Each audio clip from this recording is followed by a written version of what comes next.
인간에 보이는 육체와 보이지 않는 영혼, 이 주제는 역사적으로 끊임없는 논쟁거리였습니다. 나를 나라고 할 수 있는 것은 무엇일까요? 그것은 분명히 변하는 현상적인 것이 아니라 변하지 않는 본질을 묻는 질문입니다. 인간의 정신인가? 인간 육체의 일부인 뇌인가? 보이지 않는 영혼인가?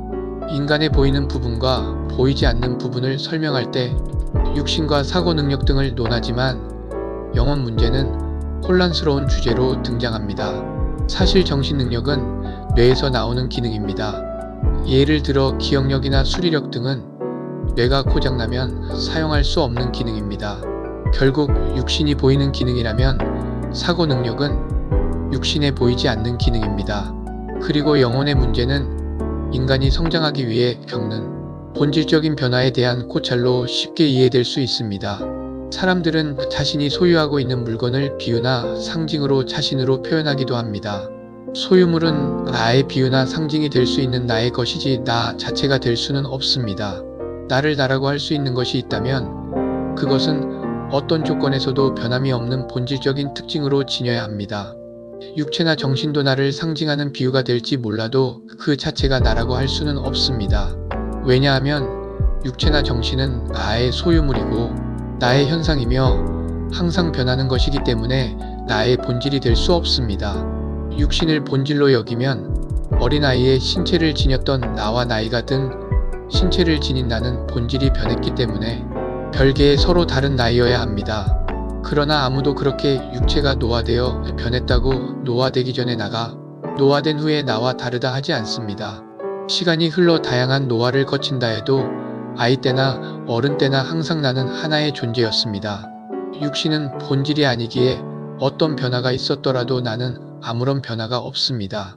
뇌의 기능에서 나오는 정신 능력도 나의 비유나 상징이 될진 몰라도 나 자체가 될 수 없습니다.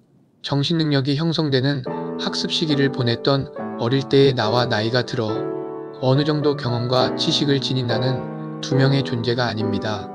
어리숙한 어린이가 정신적 변화를 통해 성장한 것은 처음부터 한 존재에게 일어난 변화입니다. 변하는 것들은 변하지 않는 것의 소유물이 되는 경우가 있습니다. 인간은 소유주로서 소유물을 식별할 수 있습니다. 즉 나와 나의 것을 구별할 수 있습니다. 즉 소유주로서 인간이 어떤 소유물을 지니고 있고 그것을 어떻게 다루고 있는지 알아챈다는 것은 큰 축복입니다. 보통 나와 나의 것을 동일시하면서 불행해지는 경우가 많기 때문입니다. 소유물들 즉 나의 것들은 언제든지 바뀌거나 변할 수 있습니다. 그래서 현상이라고 표현합니다. 그러나 소유물을 지니고 있는 소유주는 변하지 않습니다. 소유주가 변하지 않는다 하는 것은 어떤 본질을 지녔기에 변하지 않는다는 것일까요? 바로 영혼입니다. 영혼은 물질성의 중재 안에서 자신의 육신을 작용하게 하고 물질적 육신 안에서 자신을 실현합니다. 그래서 살아있는 물질인 몸은 육화된 영혼 자신이라고 할 수 있고 세계 안에 현존하는 자기 실현의 도구가 되는 매체라 할 수 있습니다. 이러한 점에서 육신은 영혼의 감옥이 아니라 자기 실현을 위한 도구라는 점을 이해할 수 있습니다. 그래서 토마스 아퀴나스는 인간의 영혼은 그의 존재에 따라서 육체와 분리되지 않는다고 강조합니다. 오히려 영혼은 육체에 관계되는 실체적 형상이며 인간을 실체로 완성해주는 것으로 설명합니다. 성서에서도 하느님의 모상이라고 지칭되고 있는 인간에 대한 설명은 육신이나 영혼의 개별성을 강조하려 한 것이 아니라 단일적이고 전인적인 존재로서의 불가분리적인 인간을 설명하기 위한 것입니다. 즉 인간은 육신과 영혼 속에서 한 인간인 것입니다. 이러한 인간 이해의 가치가 흔들릴 경우 인간 존재의 핵심은 조작될 수 있고 객관적으로 이해되는 인간 존재의 절대성도 설명할 수 없습니다. 그리고 외부 환경의 자극에 반응하는 인간 내면의 탄력성도 진리를 성취해 나가는 질서에서 비롯된 영적 기능 중의 하나이기 때문에 영혼과 육신을 분리시켜서 이해할 수 없는 것입니다. 영혼은 본질적으로 분리되거나 나뉘어서 이해되는 것이 아니라 영적 차원에서 하나의 존재이기 때문입니다. 그러면 이제 인간을 전인격적이고 단일한 존재로 존재케 하는 것은 어떻게 가능할까? 생각해 봅니다. 그것은 인간이 향하는 최고 목적이 그것을 가능하게 해줍니다. 토마스 아퀴나스는 신과 더불어 주어지는 최고의 선이라고 그 목적의 가치를 제시했고, 최고의 선으로 향하는 인간 존재의 성장 방법은 육체와 영혼의 상보적인 구조 관계에서 이루어진다 고 설명합니다.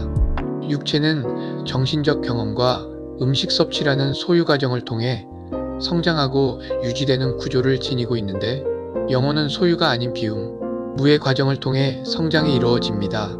비움의 무를 통해 모든 이에게 모든 것이 될 수 있다는 신비를 표현한 카톨릭의 성인이 계셨습니다. 십자가의 성 요한이십니다. 그분은 인간 존재가 절대성과 완전성을 지니고 무한유이신 하느님에게 비추어 볼 때 불완전한 피조물로서의 유는 단지 무에 지나지 않는다는 것을 설명하려 하였고, 사실 이 무에 대한 깨달음에 들어갈수록 신과 더욱 일치해 나갈 수 있는 신비에 대해서 설명하였습니다. 그리스도교 신앙은 물질의 목적이 완성이라면 영혼의 목적은 초월인데, 이것이 가능하려면 육체적인 이기심들을 잘 관리해서 나를 비우는 과정을 거쳐야 된다고 설명하고 있습니다. 결론적으로 인간은 육신이나 영혼 어느 한 부분에만 초점을 맞춘 이분법적 틀로 이해되는 것이 아니라 하느님이 창조하신 하나의 목적에서 비롯되는 영혼과 육신의 상호 보완적인 탄력성을 관찰함으로써 이해가 가능한 것입니다.